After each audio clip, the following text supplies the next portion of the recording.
আর নয় ভারত কলকাতা। বাংলাদেশ থেকে যারা উচ্চশিক্ষার জন্য ইউরোপ পাড়ি জমাতে চান তাদের জন্য বাংলাদেশে চালু হলো ইউরোপের global VFS office. Bangladesh Bharat issue নিয়ে ভারতে ভিসা বন্ধের জন্য ইউরোপে উচ্চশিক্ষায় যে সকল শিক্ষার্থীরা ভিসা অ্যাম্বাসি ফেস করতে পারেননি তাদের আর কষ্ট করে ভারত যেতে হবে না। এখন থেকে বাংলাদেশ বসেই ইউরোপের যে কোনো দেশে অ্যাপ্লাই করা যাবে এবং ইউরোপের যে কোনো দেশের ভিসা অ্যাম্বাসি অফিস ফেস করা যাবে। চলুন এক নজরে জেনে আসি বাংলাদেশে ইউরোপের কোন কোন দেশের ভিসা অফিস চালু হলো। If you are new, subscribe to my channel for more updates.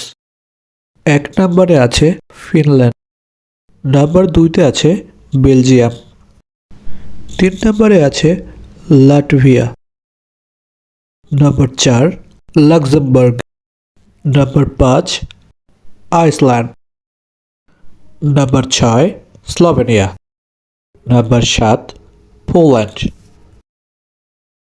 এবং সর্বশেষ নেদারল্যান্ড। ভিডিওটি ভালো লাগলে লাইক, কমেন্ট এবং শেয়ার করতে ভুলবেন না।